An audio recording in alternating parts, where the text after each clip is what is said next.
Wherever you go, there you'll be. When you hear this, maybe the first thought you have is that, oh, this sounds like some more generic BS.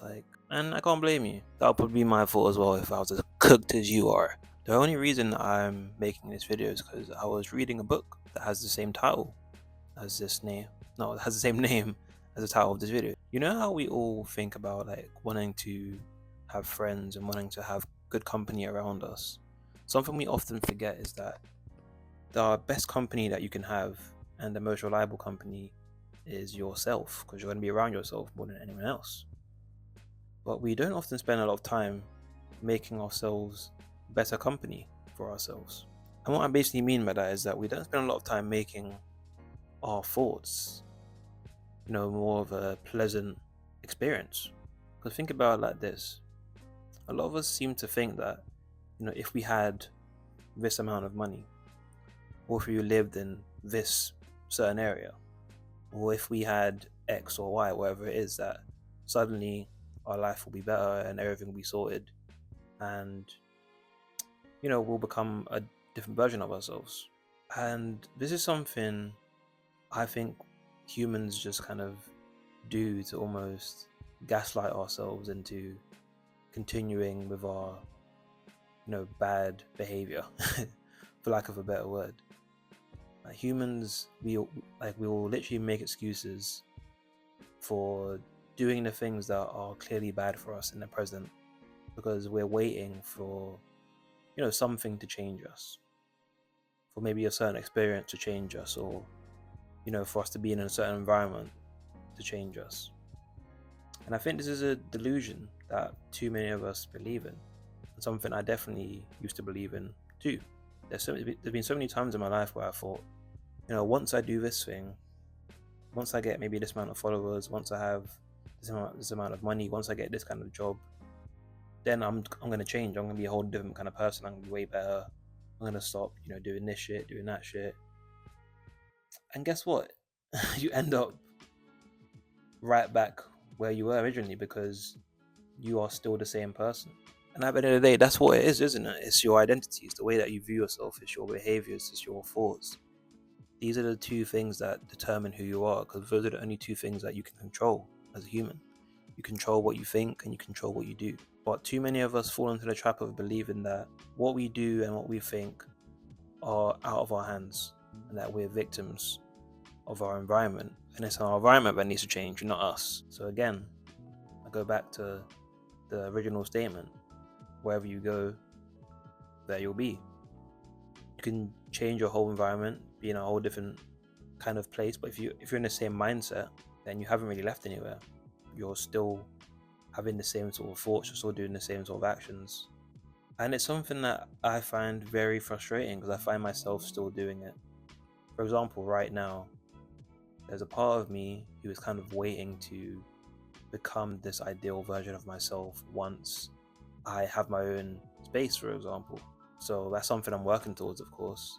Me and my partner are working towards getting our own spot. But there's a part of me that's saying, okay, once I get that spot, then I can start really locking in and really start doing the things I need to be doing.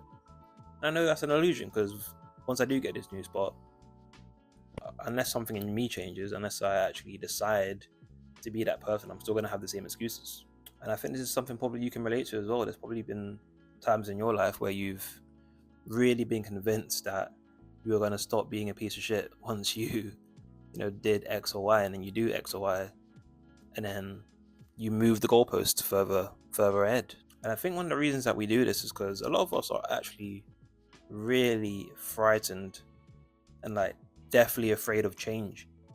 And it's not something I can really blame us for as humans. It's part of the human experience is just kind of being afraid to change, because our brain wants comfort, our brain wants stability, our brain wants familiarity, but none of these things help you grow as a person, and none of these things help you get closer to living the type of life you want to live.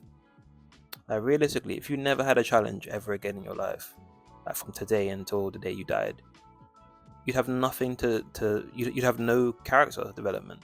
You'd be exactly who you are right now. And that's such a weird thing to think about, because To an extent, a lot of the human experience is trying to find comfort, or trying to find a new level of comfort. It's strange because I guess to an extent, the desire to chase comfort is something that is built into us, and then society on top of that kind of reinforces the idea that people that live in luxury, luxury goods, luxury items, luxury experiences are the real thing to chase after. And of course, these things do have value, but they don't have value unless there's work towards getting discomfort, and that means you're going to have to go through times where you're in discomfort. So yeah, again, back to the statement, wherever you go, there you'll be.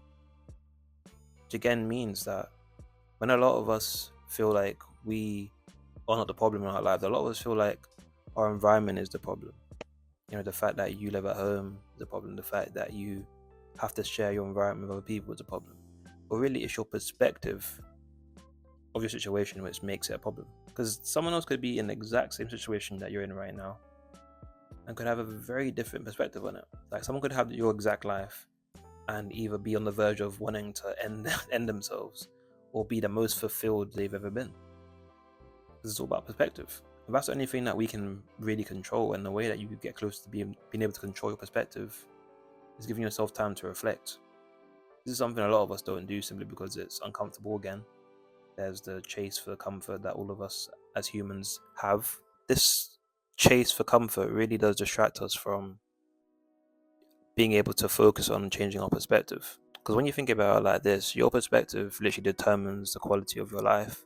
And your perspective, a lot of it is based on your thoughts. And when I say this, a lot of you are probably thinking, well, yeah, you can't control your thoughts, so I guess your perspective is kind of random. But I beg to differ.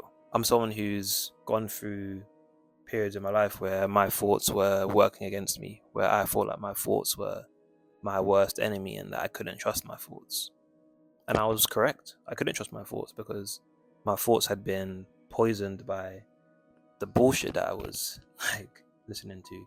It was poisoned by the trauma that I'd gone through and that had let define me. I feel like all of us can relate to having negative thoughts. I think that's a very human thing, but the difference between just having these thoughts and identifying with these thoughts is night and day. The only reason that most of us identify with the negative thoughts that we have is because there's a part of us that agrees with them. When you have that thought that says, oh, you're so embarrassing, you're so cringe, you're so stupid, there's a part of you that agrees with that. That's the only reason that you keep repeating it. You keep repeating these negative thoughts because there's a part of you that believes it, and then most of the time it's due to your actions. Your perspective and your interpretation of events is linked to repetition of thoughts and repetition of actions which basically confirm these thoughts. So if you're someone who right now is stuck in a negative loop of negative thinking, it's most likely because you're also doing things like your actions are leading to more negative thoughts, and it becomes just like a never-ending cycle. So in order to break that cycle, firstly, you have to question these thoughts. When you have these negative thoughts that say, that paint you with this big brush of you being a loser, you being X or Y, whatever it is, you can't just keep letting yourself talk to you like that. Like, it's a funny way of kind of saying it, but you can't let yourself talk down on you. You have to kind of nurture your relationship with yourself to make you more of a reliable and helpful narrator of your existence. Because otherwise, what's the point? What's the point of living with someone who's constantly trying to tear you down? And a way that I got better at being able to be more supportive towards myself is, as I said, first questioning these thoughts, like not agreeing with them all the time.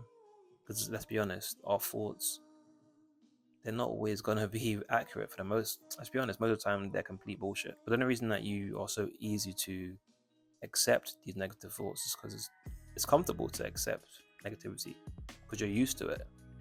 Again, this links back to humans' need for repetition and formula. Like, you're used to being in this negative spiral, so you find comfort in it. The uncomfortable truth is that you find it more comfortable to be sad and depressed than to try to do things, to try and change. You find that frightening. And again, the fear isn't the bad thing. It's the fact that you allow the fear to stop you. A lot of people again think like being brave and being courageous is not having fear, or like being fearless, but I don't agree with that at all. Like, not even a bit. For me, like, true courage is acting despite your fear. Like, I'll be honest, man. A lot of the time when I do the things I do, there's a part of me that is screaming for me not to do it. Like, even right now, making this video, like, part of me is like, oh, this is so stupid. Why am I doing it? It's like, why do I want to give power to that kind of energy? Why do I want to give power to energy that wants me to just be small and just like sit in a corner and just be quiet? That's not the type of person I want to be anymore. So I'm deciding to act against that. And what you realize is that the more you do this, the easier it becomes. The easier it becomes to start actually showing real love for yourself. And man, that's a great feeling, honestly.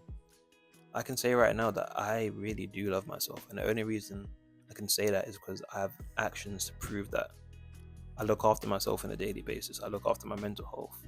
I look after my physical health. I make sure that, I'm ticking the boxes. I'm keeping up with the people that I love and care about. And that proves to me that I love myself. And maybe you're not in that situation right now, and that's okay. I've been there as well, but you can't allow yourself to stay there. You can't allow yourself to stay in these low situations and then wonder why nothing's changing. Nothing's changing because you haven't changed. You haven't decided to change because you're afraid of change. And again, that's a natural human thing, but you gotta fight that shit, man. You gotta fight that shit. Otherwise, you're gonna be this old ass person that's just sitting there, full of regrets, just talking about, oh yeah, I could have done that, I could have done this. Being in that position, that's one of the things that really does like drive me to just act, man.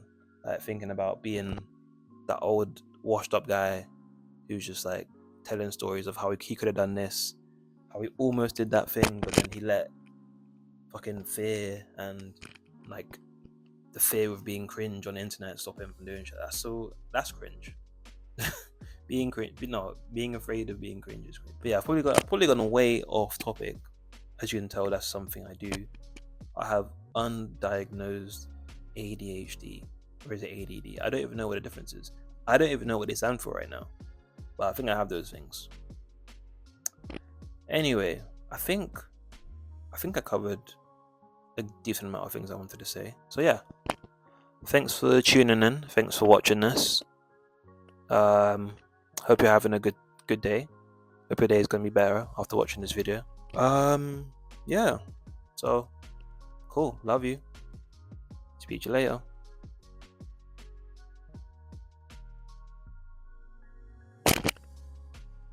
Bye bye.